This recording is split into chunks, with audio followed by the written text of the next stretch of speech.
146, e ele tem a ver com um estado de saúde de completo bem-estar físico, mental e social. É bastante criticado esse conceito, porque ele é muito abrangente, mas ele tem a ver com o direito social de cada pessoa. Todo mundo tem direito a essa saúde. Tem a ver também com o valor coletivo, com o bem de todos. Tem a ver também com o direito de ser assegurado sem distinção de raça, religião, condição política ou socioeconômica. E esse conceito de saúde está relacionado com a qualidade de vida, aquilo que você sente no seu dia a dia, bastante amplo. Mas eu queria comparar isso com o que Deus pensou para nós, o que Deus idealizou. E em João 10:10 nós temos um texto clássico: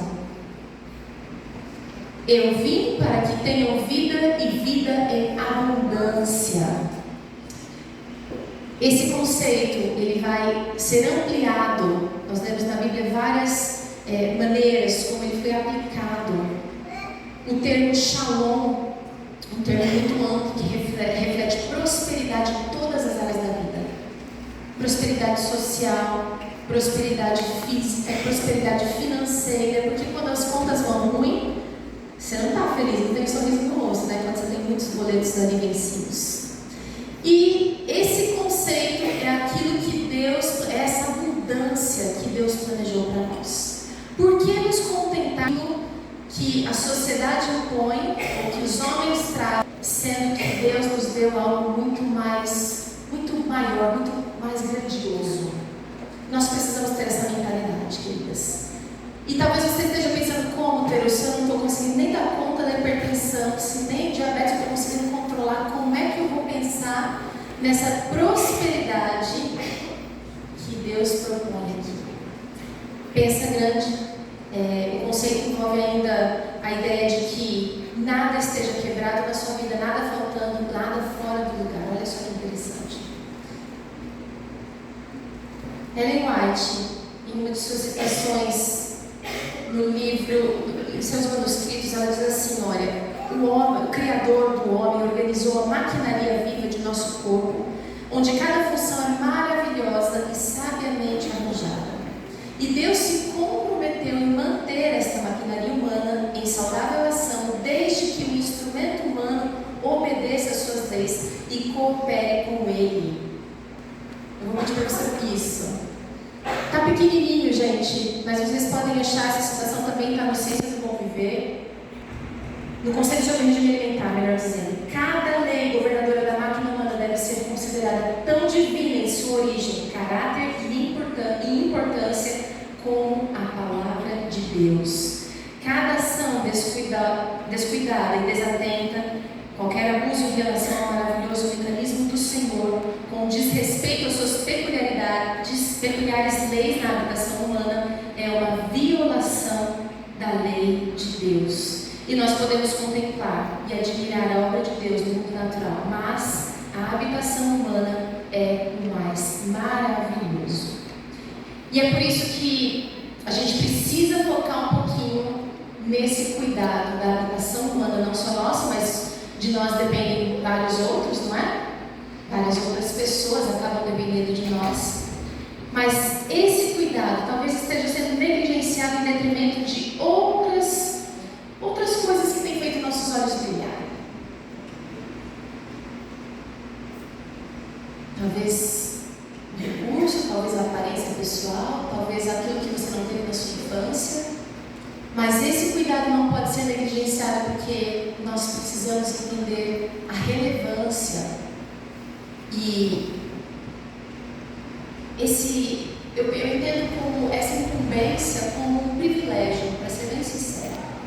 Porque pensa bem, Deus, o Criador desse universo, o Criador desse planeta, Ele poderia, e Ele opera ainda muitos milagres, mas Ele poderia, num estalar de dedos, num piscar de olhos, deixar você como você pede para Ele todas as manhãs, para você se livrar disso, se livrar daquilo, dessas dores, da insônia, quem sabe, dos problemas que você enfrenta, sejam problemas de saúde mental.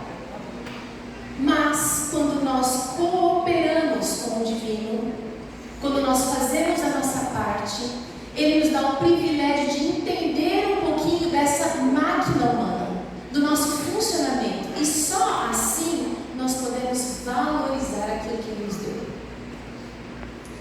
Então hoje eu gostaria de pensar de maneira bastante prática. Vocês conhecem os 8 remédios da natureza: a cura, do solar, a abstinência, o repouso, o exercício físico, a alimentação saudável, a água e a confiança no poder divino são os verdadeiros remédios. Esses remédios naturais precisam ser usados com certo cuidado, diz aqui Ellen White, certo esforço também, que muitos não estão dispostos a exercer. E o processo da natureza em curar e construir é gradual, e pode ser que isso pareça vagaroso, mas eu gosto dessa parte. Demanda sacrifício e abandono das possíveis condescendências, mas no fim se verificará que a natureza, não sendo atrapalhada, estorvada, faz o seu trabalho sabiamente e bem, e aqueles que perseveram na obediência de suas leis ceifarão galardão em saúde de corpo e de alma. Então, resistir ao pudim é mais do que exercer o seu domínio próprio. Você está fortalecendo o seu corpo, a sua mente, e está também ceifarão galardão em saúde de corpo e de alma. É muito mais. É muito mais. Dizer sim para aquilo que a gente precisa e não para aquilo também que é necessário tem a ver com a nossa salvação, mas isso é uma construção, é gradual, diz aqui. Eu não posso querer do dia para a noite conseguir todas as coisas ou conquistar tudo aquilo que eu deixei para lá faz um bom tempo, por tantos anos. E aí eu gostaria de pensar com vocês, de começar a fazer o exercício de pensar da causa para o efeito. Pega uma área da tua vida, de saúde, vamos falar de saúde, algo que você gostaria de melhorar. Pode ser uma coisa bem secundária, pele, unha, cabelo, pode ser flacidez, pode ser o seu estômago, aquela gastrite, pode ser uma unha encravada, pode ser um problema sério em algum órgão vital. Pega esse problema e começa a pensar da causa para o efeito. Talvez você já tenha ido a alguns médicos, alguns nutricionistas, especialistas, e você está tentando descobrir o que fazer para remediar, ok? Pensou no problema da sua vida? Todo mundo tem, está todo mundo 100%? Tem alguma coisa que você gostaria de ajustes? Ok. Vamos começar a pensar então da causa para o efeito, porque a medicina de hoje, os planos de saúde que nós contratamos e investimos o nosso dinheiro, eles na verdade são planos de doença. Pensa comigo, você já foi no médico ou um especialista? Não estou falando mal dos médicos aqui não, tá gente? Os profissionais de saúde são necessários e mesmo dentro do plano divino, para esse mundo de pecado, eles têm um valor inestimável. Mas eu acho que a gente não usa muito bem. Porque nós queremos transferir a responsabilidade do cuidado para os profissionais, enquanto nós esperamos as soluções que eles deveriam nos entregar. Você já foi no médico e você foi lá com uma queixa real e ele não te deu uma receita e você ficou com raiva? Poxa vida, não me deu nenhum remédio, não fez nem, não analisou nada. Não é ruim? Você se sente negligenciada, descuidada? Mas na verdade, o estilo de medicina atual, ele foca na solução dos sintomas. E raros são os profissionais que acabam indo na causa. Vou dar um exemplo aqui: gordura no fígado. Não sei se você tem, se você conhece alguém que tem, mas eu já conversei com muitas pessoas que receberam esse diagnóstico e o médico falou: olha, você tem aqui, constou aqui um pouquinho de gordura no fígado. Mas ele vira a página do exame para olhar as próximas análises ali e não te dá nenhuma orientação com relação àquilo. E com o passar dos anos, essa gordura pode se transformar num problema muito maior. E até câncer. E eu já conversei com pessoas que não foram orientadas no primeiro estágio, no segundo estágio, no terceiro estágio, no quarto estágio, estavam chateadas com o médico porque poderiam ter feito algo lá atrás e não fizeram. Deus é tão carinhoso, tão querido conosco, que Ele nos dá a incumbência desse cuidado para que nós possamos ter responsabilidade também. E Ele opera, Ele acrescenta aquilo que faltar. A graça dele é suficiente, mas Ele usa os recursos recursos naturais, esses recursos que todos nós temos acesso, que eu acabei de trazer aqui, para promover essa cura. Bom, e fazendo uma análise, né, da causa perfeita, eu escolhi a alimentação, que eu acho que é a coisa que a gente faz. Porque dormir a gente dorme uma vez por dia. Exercitar talvez uma vez por dia, algumas aqui, uma vez por semana, uma vez por mês, quando muito. Mas comer a gente come pelo menos 3 vezes por dia, ok? Pelo menos 3. Então, eu queria fazer um pouquinho desse exercício com vocês de a causa para o efeito. E você pode aplicar isso, esse conceito, para tudo na sua vida. Para tudo. Pensa em uma comida que você mais gosta. Quero ouvir aqui sugestões. Não vale o pudim, que eu vi que todas gostam de pudim aqui. Fala aí uma comida que você gosta. Pizza. Churrasco, alguém falou. O que mais? Sorvete. Sushi. Como? Mandioca, alguém falou? Olha que delícia. Polenta com molho. Nossa, vocês estão falando de comida de verdade. Estou gostando de ver. Mas vamos falar daquelas coisas que a gente gosta e que a gente não sabe que não são saudáveis. Fala aí. Lasanha, pastel, pizza. Vocês não são da sobremesa aqui, né? Ninguém fala de sobremesa. Cheesecake, açaí. Ok. Pensando da causa para o efeito, você tem em mente esse problema de saúde que você gostaria de ver resolvido. E pode ser inclusive na área emocional, tá? Qual é o processo utilizado para essa comidinha que você mencionou aí? Desde a matéria-prima principal até chegar na sua mesa ou na sua boca. No caso do pastel, vou dar um exemplo. Esse dia eu estava com vontade de comer pastel. E aí eu comecei a fazer esse exercício, tá? Mas o pastel de feira tem aquele cheiro maravilhoso. Domingo de manhã, a feira lá em Jacareí. E domingo de manhã, quando eu comer pastel, estamos dando aquela embrulhadinha, né? Mas eu pensei, eu tô com vontade, eu vou comer uma banana em casa e vou comer pastel depois, porque eu forro no estômago. E aí eu comecei a pensar, será que o feirante troca esse óleo todos os domingos? Que seria uma vez por semana? E aí eu conversei com uma amiga que é feirante e ela falou, amiga, a gente só acrescenta óleo, nunca troca. É claro que isso vai mudar, tá? Eu estou dando o exemplo do pastel aqui. E aí, quando você começa a pesquisar sobre a gordura hiperaquecida, tantas e tantas vezes, ela deixa de se tornar um produto alimentício, ela se torna um produto químico apenas. E aí eu preciso começar a pensar. Eu conheço todos os ingredientes que vão aqui nessa massa de pastel. Algumas massas levam cerveja, outras não, umas levam trigo, outras não. Tem os segredinhos que você começa a pesquisar. A gente tem internet a nosso favor hoje. Está muito mais fácil do que quando minha mãe fazia esse exercício lá 40 anos atrás. E ela fazia. Do que é feito, qual a composição, tem corante, não tem corante, tem estabilizante, tem conservante. Eu conheço os nomes, eu leio o rótulo, eu sei identificar cada um daqueles nomes. Hoje nós temos os edulcorantes, né, que são os nossos adoçantes, com nomes que não são nem mais nomes, são números, códigos. Qual é o sabor? Por que eu gosto disso? Que memórias esse alimento me traz? Eu quero comer um pastel porque eu estou com saudade da minha casa, eu estou com saudade do meu pai. Da causa para o efeito. Da causa para o efeito. Muitas vezes nós comemos as nossas emoções e quando nós racionalizamos, a tendência é frear. Resultado, eu não comi o pastel. Eu já pensei no recheio, vou comer um pastel de palmito. Eu não sei que tipo de óleo foi usado. Não é questão de chatice.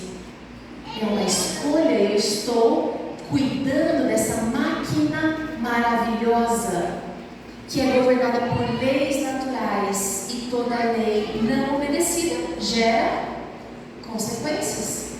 Como bem, a lei obedecida também vai gerar boas consequências. Bom, vamos seguindo com...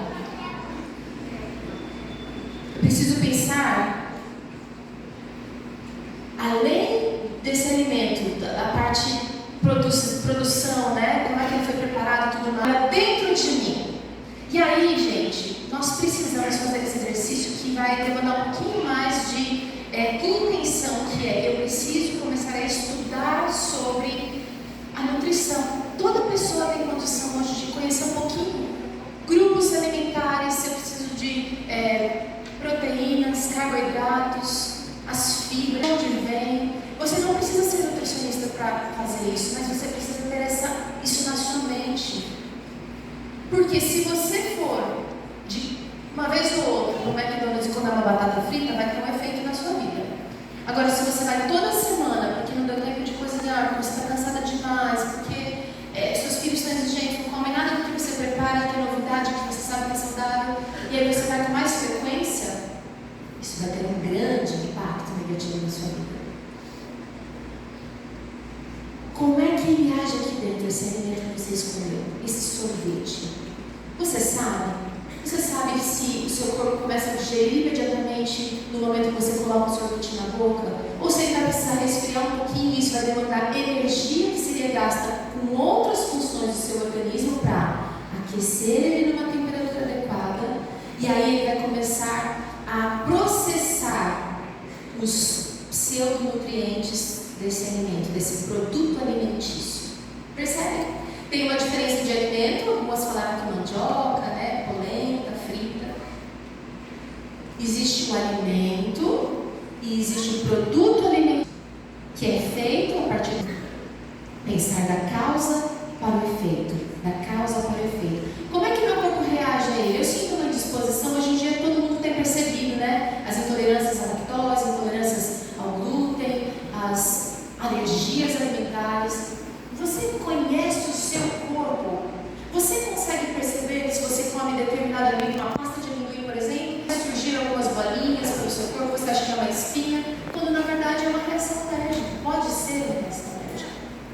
Você conhece as dores que você sente, os sinais que o seu corpo emite, que indicam se aquele alimento foi bem aproveitado ou se você simplesmente adicionou mais carga no organismo para ele dar mais lixo?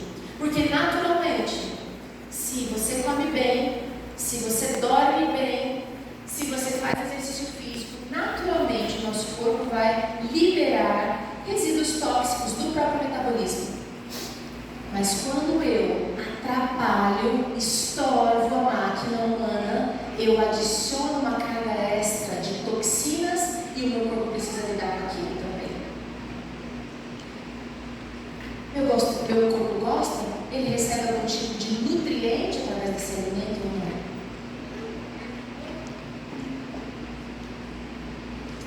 É preciso se olhar com honestidade.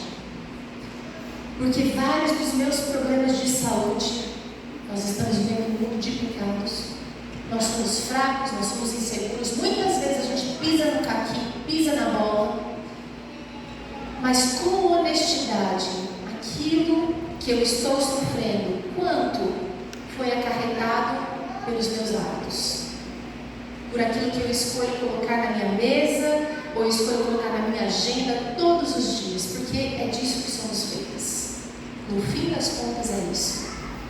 E é claro que vai ter carga genética, onde nós teremos alguns dispositivos ligados por esse estilo de vida maluco que a gente leva e outros desligados quando nós damos atenção e olhamos com atenção para nós mesmos, com honestidade, porque no fundo nós sabemos a verdade.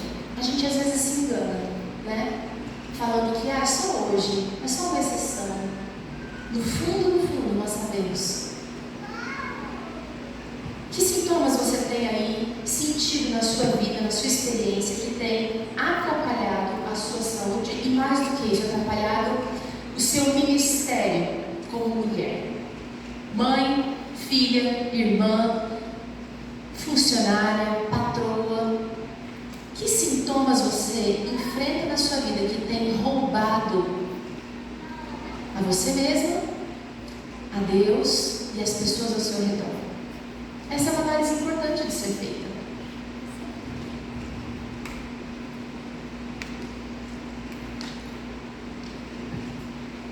E aí a gente vai para o próximo ponto agora. Você vai começar, antes de refletir sobre aquele alimento que você escolhe, sobre aquilo que você vai preparar de almoço hoje, ou já até pensou, Começar a se questionar, começar a questionar as suas vontades e os seus desejos. Confrontá-los. Eu, semana passada, estava voltando de uma viagem e estava exausta. Domingo à noite, eu ia trabalhar cedinho na segunda-feira, tinha uma rotina extensa, era 10 da noite, eu não tinha comido nada, tinha trabalhado bastante naquele domingo e me deu vontade de comer. Eu passei por várias lojinhas do aeroporto, assim, lanchonetes, e não achei nada assim que eu tivesse vontade de comer. Estava já fazendo a chamada para o embarque. E eu vi uma moussezinha de maracujá numa lanchonete, num restaurantezinho que eu sei que tinha uma boa qualidade. E eu falei, nossa, quanto tempo fazendo como uma mousse de maracujá, assim, tradicional, feita com leite condenado, feita com todos os ingredientes que a gente sabe que vai numa mousse, né? E eu peguei, olha só, eu estava cansada, ou seja, a gente já baixa mais a guarda, né? Quem nunca? E eu peguei essa mousse e estava cheia de sacola, né? Ele sabe que eu carrego mais do que eu deveria, né, Merleide? Ando sempre com malas. E aí eu fui comer essa mousse e na primeira colherada, minha cabeça fez assim, muito açúcar, muito açúcar. E eu comecei a pensar, nossa, eu gostava tanto disso antes e agora está intragável. Por que? Me arrependi, é claro, né? Por que eu não refreiei essa vontade antes de gastar o meu dinheiro ali naquela sobremesa? Questione as suas vontades antes de você fazer a compra. Faça uma lista. Questione as suas vontades na hora do preparo. Quanto tempo você vai gastar fazendo aquilo? Que temperos você pode usar, acrescentar para agregar valor? Quem vai preparar? Quem vai limpar isso? Como é que fica a digestão? Questione as suas vontades para que então você faça escolhas mais sábias. E é importante nós pensarmos que tudo aquilo que nós vamos fazer precisa ser feito com amor e com carinho. Quando nós temos essa visão de que nosso nome realmente está escrito no livro da vida, até na hora de preparar o alimento isso precisa transbordar. Porque precisa ser bonito, precisa ser cheiroso. E eu não estou falando que você vai gastar 5 horas na cozinha, não, porque eu sou como você, eu tenho pouco tempo na cozinha. Mas eu gasto tempo pensando. Como é que eu posso ser prática? Não gastar tanto? Como é que eu posso ser rápida? E ainda assim oferecer um alimento que vai apetecer. Um amigo meu veio me contar, aqui nessa viagem agora, que a sogra estava preparando um alimento para o sogro, que está doente, está enfrentando uma doença grave, e ele falou, olha, Tero, ela cozinha bem. Sabe essa mulher que cozinha igual vocês? Cozinha comida boa, bem temperada, não é exagerada, não é gordurosa, não é pesada. Mas aí, no tratamento dele, ela começou a mudar, mudou muito radicalmente, e a comida dela ficou intragável. Até para quem não está doente, e aí a mudança não foi positiva. Porque hoje, diferente de talvez alguns anos atrás, a cozinha natural, ela é um verdadeiro laboratório. Não sei se vocês tentam fazer algumas coisas diferentes. Com massa que antes era só de trigo, você pode colocar só grão de milho para fazer uma massa podre, por exemplo. Que vai pouquíssima gordura e ela fica gostosa, ela fica bonita, saborosa, nutritiva. Esse prazer, ele precisa estar presente. É claro que nem sempre esses remédios vão ser apresentados assim, mas o alimento, gente, comer é uma bênção. E precisa ser assim de maneira natural, como Deus planejou pra gente. Não pode ser uma tortura. Não deve ser uma tortura. Nossa mente aceita ou rejeita o alimento antes de nós levarmos a boca, e a gente precisa começar a elaborar esse tipo de estratégia para servir bem aquilo que é bom e saudável. E no começo vai ser umas gororobas, tá, gente? Até hoje, de vez em quando eu saio levando alguma coisa nova lá em casa, mas persista. Agora eu quero fazer um exercício rápido com você. Quero que você escreva no seu celular aí. Eu ia trazer papel e caneta, mas no celular é mais prático. Aquilo, um exercício simples. Aquilo que você planejou para o almoço de hoje. Não planeja nada, vai para o restaurante. Até se você vai para o restaurante, esse planejamento é importante, ok? Porque você decide o que vai comer antes de chegar lá. Você deve decidir, porque lá tem muita coisa, gente. É difícil filtrar e dá vontade de comer tudo que está lá na frente. E quem come fora todo dia, quem trabalha fora, tem que comer fora todo dia, precisa escolher. Escreveu aí esse prato? Agora vai lá. Do que ele é feito? Vamos fazer só de um prato aí. Do que ele está pensando ainda? Do que ele é feito? Quais os ingredientes esse prato leva? Tem fibras? Tem vitaminas que você conhece? Não sei nada sobre esse prato. Pesquisa. Pesquisa. É pizza?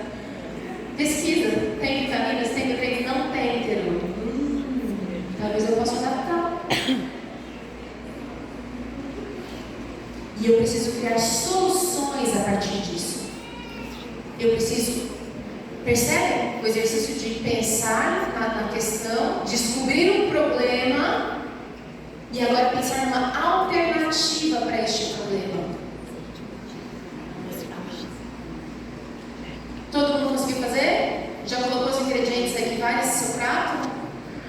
Pode ser sobremesa. A combinação desse prato aí, desse alimento que você escolheu, vai bem com outras coisas? Vou dar um exemplo. Uma lasanha de espinafre. Ela não é muito bem aproveitada no seu organismo. Você sabe por quê? O espinafre é bom. Queijo tem proteína, né? Não sei se vai fazer com molho branco. Porque o espinafre tem ferro, uma das coisas que ele tem, e o leite com cálcio. A absorção, quando é de origem vegetal e origem animal, eles brigam pela absorção e você não aproveita nenhum nem outro. Vai ser desperdício, vai entrar e vai sair. Pense no seu prato, combina. O arroz com feijão, por exemplo, super combina. Eles formam a cadeia de aminoácidos todas que nós precisamos. E hoje o arroz com feijão está sumindo do prato brasileiro. Mas você pode... Não conheço nada, eu não sei se essa combinação vai bem com outra. Pesquise. Pesquise. Pessoas com problemas de estômago não devem misturar a verdura com a fruta, por exemplo, porque isso, a digestão de uma leva um tempo, a digestão de outra leva outro tempo, vai causar fermentação e você vai piorar o teu problema que talvez já esteja instalado. Como é a reação?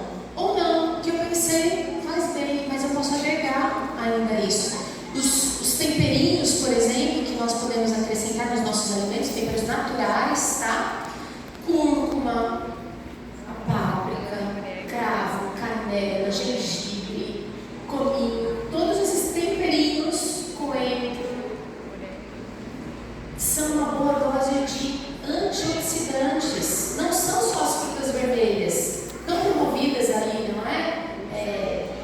Mas que não cabe muito na nossa dieta. Talvez aqui no sul vocês tenham mais morango à vontade, né? Mas os antioxidantes estão presentes em muitos temperinhos e eles agregam um valor nutricional excelente. Como é que você pode acrescentar fibra nessa receita? Dá para colocar mais verduras? Dá para colocar uma fibra de trigo, por exemplo, um germe de trigo, uma linhaça, um gergelim? Dá? Como é que você pode turbinar essa receita? Por último, quais os impactos para o seu organismo? Você precisa levar em conta a quantidade que você vai comer, pensar. Eu estou tentando colocar mais proteína no meu prato agora. E para vegetariano isso não é tão fácil, porque para atingir uma meta de proteína básica, depois dos 40, principalmente onde a gente começa a ter um declínio muito grande da massa magra, não é fácil. 2 conchas de feijão. Quem consegue comer 2 conchas de feijão todo dia aqui? Deixa eu ver. Consegue? Olha, algumas conseguem. Nossa, gente, para mim. E como o meu corpo não está acostumado a essa quantidade, eu sinto que a minha digestão também fica mais pesada. Qual é o tipo de proteína que você está colocando no seu prato todos os dias? É uma proteína de boa qualidade ou é uma proteína de segunda, de quinta categoria? Porque o nosso corpo pode até aproveitar rapidinho de uma carne, por exemplo, mas médio e longo prazo, isso vai mandar uma conta alta para o corpo, para outras áreas. Pense no tudo. Pense da causa para o efeito. Se você, e a gente usou só um exercício aqui, gente, na alimentação, mas eu queria que você levasse para as outras áreas da sua vida. É o exercício que está faltando, que estratégias você vai usar para colocar a prática na sua vida. O que você vai fazer? Eu não consigo, eu saio 5 da manhã, eu saio 4 da manhã de casa, vai na hora do almoço. Você foi feito por movimento, e se você não se movimenta, e olha, gente, mesmo você que já tem limitações estabelecidas, precisa dar um jeito.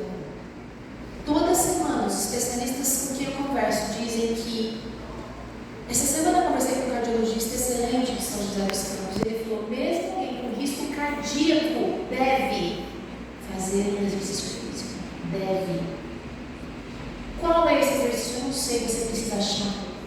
Você precisa investigar. É você, é a sua vida que importa. Você foi comprado por um alto preço. E eu vou terminar com esse texto aqui, olha, que diz assim: Deus é tanto o autor das leis físicas quanto o é da lei moral. Sua lei está escrita com seu próprio dedo em cada nervo seu. Maria, Juliana, Francisca, Fernanda, cada nervo, cada fibra do seu cabelo foi escrito com o dedo de Deus, em cada músculo, em cada faculdade que confiou ao homem. Você não se pertence, a menos que você se curve ou se submeta à obediência a essas leis naturais.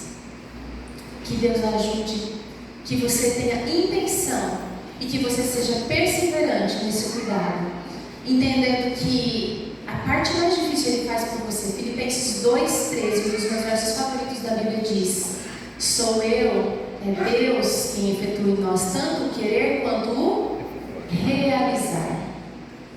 E se Ele age na minha vontade, eu posso confiar que uma dessas coisas que eu posso colocar na caixinha para Deus cuidar. Cuida dessa minha vontade, Deus. Eu sei que ela é nociva, só que eu preciso reconhecer. Eu preciso ser honesta com Deus, porque Ele já sabe, Ele te conhece mais do que você mesma. Cuida da minha vontade.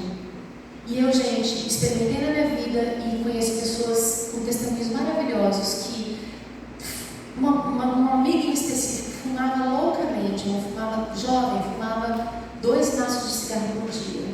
E ela entendeu essa autoria aqui, de cada fibra do ser dela, e ela falou: Senhor, eu entendi, mas o Senhor sabe que eu não consigo. E Ele pede, meu corpo pede, o Senhor sabe que eu não consigo. E, gente, do dia para a noite, ela entregou a vontade para Deus. Do dia para a noite, ela esqueceu de fumar. Sentiu aquela dor de cabeça, a crise de abstinência veio, mas era noite, ninguém tinha cigarro, tudo fechado. Deus efetuou para ela. No dia seguinte, ela foi fumar e sentiu ânsia.